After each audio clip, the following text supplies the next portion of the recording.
Have you ever wondered why the whole world stops for 1 month every 4 years? Why billions of people, from small villages to big cities, all watch the same games, cheer for the same teams, and feel the same excitement? That event is called the World Cup. And today, I am going to explain the full history of the World Cup in easy English. Simple words, short sentences. This video is perfect if you are learning English and you also love football, or if you just want to understand why this tournament is so special.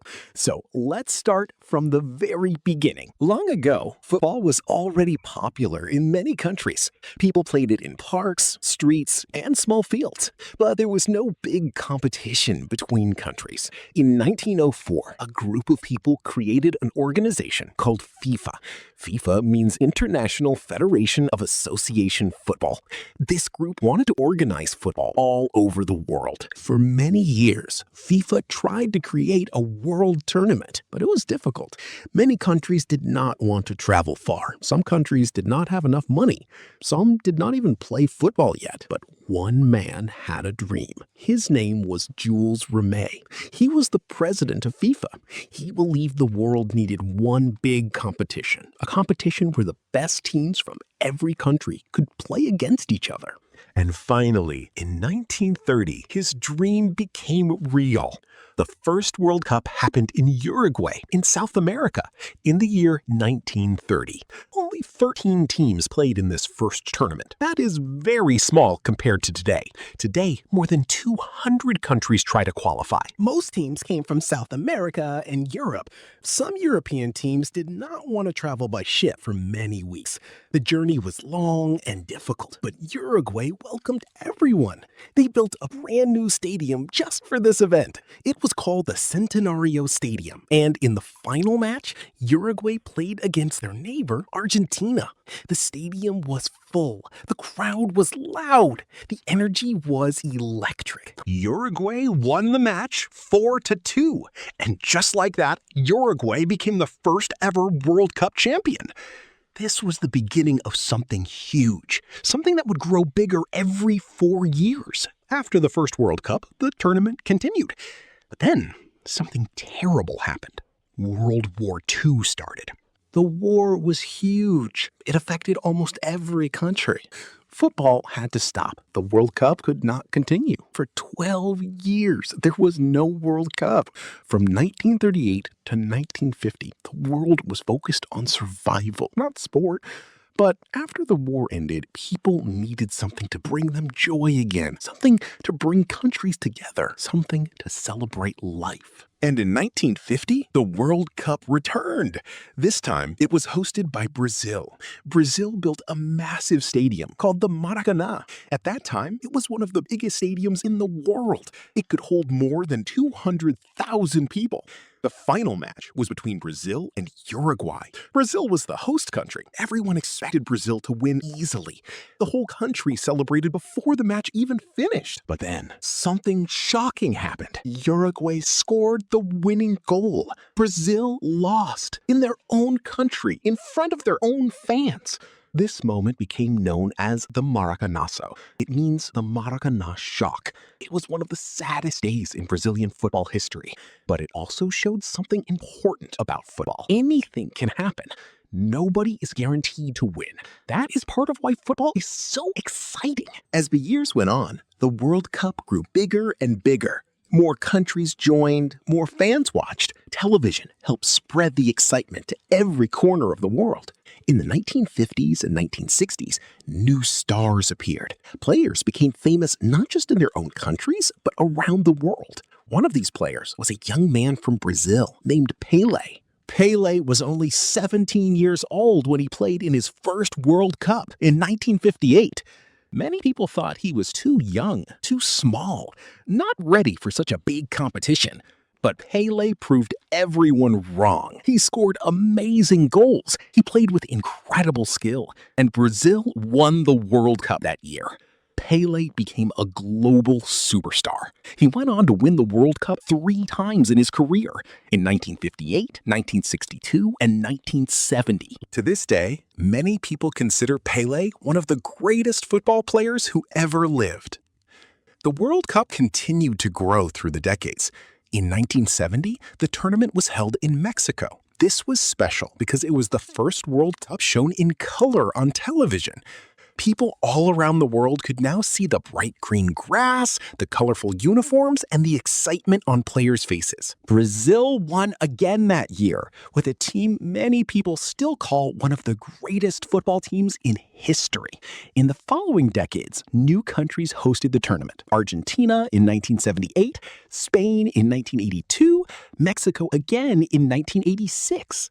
In 1986, a player named Diego Maradona became the hero of Argentina. He scored an incredible goal against England, running past 5 players by himself before scoring. This goal is still famous today. People call it the goal of the century. Argentina won the World Cup that year, largely because of Maradona's brilliance. The 1990s brought new changes too. In 1994, the United States hosted the World Cup for the first time. Many people were surprised. Football was not as popular in America as in Europe or South America, but the tournament was a huge success. Stadiums were full. American interest in football grew. Brazil won that year, becoming champions for the 4th time. In 1998, France hosted the World Cup, and for the first time in their history, France won the tournament. The whole country celebrated. Millions of people filled the streets of Paris. As we moved into the 2000s, the World Cup became even bigger. In 2002, the tournament went to Asia for the first time. South Korea and Japan hosted together. This showed that football and the World Cup truly belonged to the whole world, not just Europe and South America. In 2010, South Africa became the first African country to host the World Cup. This was a historic moment. It showed that any country on any continent could host this massive event. One of the most memorable World Cups was in 2014, held in Brazil again. This time, something shocking happened in the semifinal. Brazil was playing against Germany. Everyone expected a close match. Brazil had passionate fans, a strong team, and they were playing at home. But Germany scored not 1, not 2, but 7 goals.